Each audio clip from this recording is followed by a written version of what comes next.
Hi and hello everyone. நம்ம என்ன பார்க்க போறோம்னா ஒரு பிக்கப் லிஸ்ட்டும் எப்படி எடுக்கிறது, அதே மாதிரி பில் பிரிண்ட் ஆல் இது ரெண்டும் எப்படி எடுக்கிறது தான் பார்க்க போறோம். ஃபர்ஸ்ட் பிக்கப் லிஸ்ட் எப்படி எடுக்கிறதுன்னு சொல்லி தரேன். அது நீங்க ஃபர்ஸ்ட் என்ன பண்ணணும், ட்ரிபிள் ஐகான் இருக்குல்ல மேலே, அதில் போயிட்டு இன்ட்ரூஸ் போங்க. இன்ட்ரூஸ் போனீங்கன்னா பில் பிரிண்ட் டெய்லி வைஸ் அதில் போயிட்டீங்கன்னா நம்ம டெய்லி என்னென்ன லிஸ்ட் இருக்கோ இங்கே பார்த்தீங்கன்னா இதெல்லாம் நம்ம ஷாப்ல இதெல்லாம் இல்லை பார்த்தீங்கன்னா லிஸ்ட் இதெல்லாம் எப்படி சொல்றது உங்களுக்கு. இப்போ கேஷியர் இருக்காங்க, இப்போ சேல்ஸ் பண்ண ஷாப்ல இருக்காங்கல்ல, அவங்க என்ன பண்ணுவாங்கன்னா வழக்கமா ஆர்டர் எடுப்பாங்க. எந்தெந்த ஷாப்ல என்னென்ன தேவைப்படுது ஆர்டர் கொடுப்பாங்க நமக்கு. அந்த ஆர்டர் சேல்ஸ் பண்ணி எடுத்துன்னு வருவாங்க. எடுத்துன்னு நம்மள்ட்ட ப்ராடக்ட் எடுத்துன்னு போயிட்டு அவங்க கொடுப்பாங்க. அப்படி இருக்கும்போது என்னன்னா, இப்ப சரவணா மட்டும் இருக்காங்கன்னா அவங்க ஒரு ப்ராடக்ட்ல ஆர்டர் கொடுத்துருப்பாங்க ஏற்கனவே நம்மள்ட்ட. அப்படிங்கும்போது அதுல ஒரு ஒரு பொருள் கூட மிஸ் ஆகக்கூடாது. மிஸ் ஆயிடுச்சுன்னா அவங்க அதுக்கான பேமெண்ட் பண்ண மாட்டாங்க, நிறுத்தி வச்சிருவாங்க. அப்படி இருக்க அப்படி அது கரெக்டா நம்ம எல்லா பேமெண்ட்டும் எல்லா பொருளும் கொடுக்குறோம், கரெக்டா லிஸ்ட் எடுத்து கொடுக்கறதுக்காக இந்த பிக்கப் லிஸ்ட் யூஸ் பண்றோம். இந்த பிக்கப் லிஸ்ட் எப்படின்னா F1 கொடுத்தீங்கன்னா பிக்கப் லிஸ்ட். இங்க பாத்தீங்கன்னா ஒரு எக்ஸாம்பிளுக்கு சரவண மார்ட்ல பாத்தீங்கன்னா லைன் ஹனி லைன் டே சேப் இதெல்லாம் ஆர்டர் பண்ணிருக்காங்க அப்படின்னா இது பிக்கப் லிஸ்ட்ல இருக்கு. இதுல இருக்கிறது எல்லாமே இருந்தா மட்டும் தான் டிக் பண்ணலாம். ஃபர்ஸ்ட் இதெல்லாம் டிக் பண்ணா மட்டும் தான் இதெல்லாம் இருக்கு இருந்தா மட்டும் தான் எனக்கு காசு கொடுப்பாங்க. இதுக்கான பாத்தீங்கன்னா டிஸ்கிரிப்ஷன் இருக்கு, ரேட் இருக்கு, கேஸ் இருக்கு, பீசஸ் இருக்கு, வேல்யூ இருக்கு. இந்த கேஸ் எதுக்கு யூஸ் பண்றோம் அப்படின்னு நான் சொல்றேன் உங்களுக்கு எக்ஸாம்பிள். உங்களுக்கு ஒன்று எக்ஸாம்பிள் போட்டே காட்டுறேன். இப்போ நான் என்ன பண்றேன்னா ஃபர்ஸ்ட் உங்களுக்கு ப்ராடக்ட்ல போய் காட்டுறேன். நான் என்ன பண்ணுவேன், கோல்டு வின்னர் இருக்குல்ல, இது நான் பார்த்தா பாக்ஸ்ல வாங்குவேன். பாக்ஸ் வாங்குவேன் அப்படின்னா ஒரு பாக்ஸ் இத்தனை பீஸ் இருக்குன்னு ஒரு ஃபிக்ஸ் பண்ணுவேன். அப்படி இருக்கும்போது பாத்தீங்கன்னா கோல்டன் ஒயில் லிட்டரா இல்ல நேரா பாத்தீங்கன்னா பாக்ஸ்ல பாத்தீங்கன்னா 12 பீஸ் வரணும் ஃபிக்ஸ் பண்ணியிருக்கேன். இதை நான் பில் பண்ணும்போது என்ன பண்ணுவேன்னா எத்தனை பில் பண்ணுவேன்ல, ஃபார் எக்ஸாம்பிள்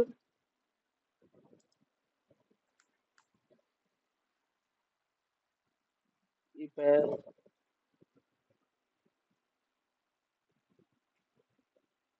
பழனிசாமி இருக்காருன்னு வச்சுங்க, அவரே வச்சுப்போம், ஒரு எக்ஸாம்பிள் சொல்றேன். பழனிசாமி இருக்காரு, அவர் தான் இதை வாங்குறாரு.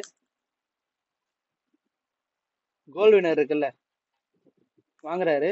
குவான்டிட்டி பாத்தீங்கன்னா ஒரு 57 58 வாங்குறான்னு வச்சுப்போம். வாங்கிட்டு இது பில் பண்ணிடுறாரு.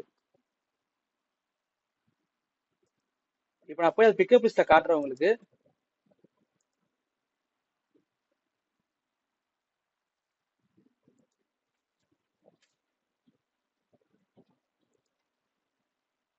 பழனிசாமி இருக்காருல்ல, இதுல போயிட்டு பிக்கப் லிஸ்ட் பார்க்கலாம். F1 கொடுத்த பிக்கப் லிஸ்ட் இதுல போனீங்கன்னா இப்போ என்னென்ன போட்டிருக்கோன்னு வருதுல்ல, இதுல கடைசியில பாத்தீங்கன்னா கோல்டு வினர் ஆப்ஷன் வருது பாத்தீங்களா.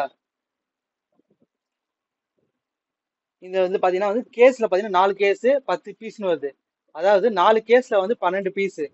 அது மாதிரி பாத்தீங்கன்னா 4 கேஸ்ல பாத்தீங்கன்னா கிட்டத்தட்ட 40 48 பீஸ் அதுலயே வந்துருச்சு. அது இல்லாம எக்ஸ்ட்ரா ஒரு 10 பீஸ் இருக்கு.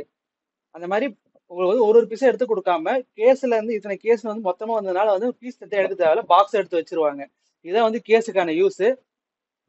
F1 அதாவது இந்த பிக்கப் லிஸ்ட் எதுக்குன்னா ஒரு ப்ராடக்ட் செக் பண்றதுக்காக.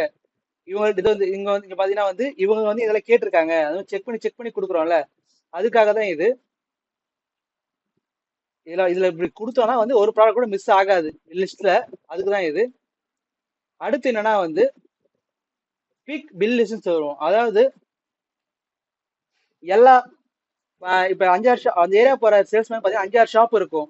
எல்லா ஷாப்லயும் கலெக்ஷன் பண்ணுவாரு, எல்லா ஷாப்லயும் பொருளை கொடுப்பாரு. அப்படிங்கும்போது எந்த ஷாப்ல ஒரு பொருளை கொடுத்துருக்காரு, எந்த ஷாப்ல கலெக்ட் பண்றாருன்னு அவருக்கு தெரியணும்ல. அதுக்குதான் இந்த பிக் பிக் பில்லுன்னு சொல்லுவோம். அது F2. அது நீங்க F2 கொடுத்தீங்கன்னா எந்தெந்த ஏரியாவுக்கு அவர் போறாரு, பாத்தீங்கன்னா இப்ப 3 ஷாப் போறாரு, அவர் போற ஏரியாவில் அவருக்கு எவ்வளவு கொடுக்கணும், இப்ப பாத்தீங்கன்னா கிராஸ் அமௌண்ட் எவ்வளவு அமௌண்ட், அதுக்கு பில் அமௌண்ட் எவ்வளவு, அதுல பாத்தீங்கன்னா டிஸ்கவுண்ட் எவ்வளவு இருக்கு, கிராஸ் அமௌண்ட் ஜிஎஸ்டி எவ்வளவு இருக்கு, மொத்தமா சேர்த்து நெட் அமௌண்ட் எவ்வளவு வருது, இது எல்லாத்தையும் பார்த்து அமௌண்ட்டை கலெக்ட் பண்ணிக்கலாம். அது மாதிரி டிக் பண்ணிக்கலாம். டிக் பண்ணாலும் இங்க நான் போயிட்டேன் இதெல்லாம் கலெக்ட் பண்ணிட்டு செக் பண்ணிக்கலாம், ஈஸியா இருக்கும்.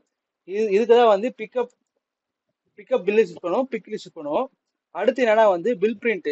இந்த பில் பிரிண்ட் என்ன பண்ணுவோம், எதுக்கு யூஸ் பண்றாங்கன்னா இப்போ என்ன பண்றாங்கன்னா சில பேர் நிறைய பில் போட்டு வச்சிருவாங்க. போட்டு வச்சுட்டு F3 கொடுத்தாங்கன்னா கண்டினியூஸா பில் ஆகும். ஒன்னொன்னா பில் எடுக்காம கண்டினியூஸா பில் எடுக்கிறாங்கல்ல, அந்த டைம் இந்த பிரிண்ட் பில் யூஸ் பண்ணுவாங்க. இப்போ நான் ஒரு 5 பில் போட்டுட்டேன் அப்படின்னா இப்போ இந்த வருஷத்துல பில் வச்சுட்டு நான் பிரிண்ட் பில்லுக்கு F3 கொடுத்தா என்ன ஆகும்னா நைட்டு ஃபுல்லா பில் எடுத்துக்கலாம். சப்போஸ் பகல்ல அவங்க ஒர்க் பண்ணுவாங்க, நைட்ல பில் பண்ணுவாங்க. அப்படி இருக்கும்போது அப்படி இருந்துச்சுன்னா என்ன பண்ணாலும் வருஷத்துல பில் அடிச்சு வச்சுட்டு அவங்க ஒரு F3 மட்டும் கொடுத்தாங்கன்னா ஒரு பில்ல வந்துகினே இருக்கும். அது வந்து பில் பிரிண்ட்ல யூஸ் பண்ணிக்கலாம். இப்படிதான் வந்து நம்ம பிக்கப் லிஸ்ட் எடுப்போம். பிக் பில் லிஸ்ட் தான் யூஸ் ஆகுது. அது பில் பிரிண்ட் இது இப்படிதான் யூஸ் பண்ணுவோம். தேங்க்யூ.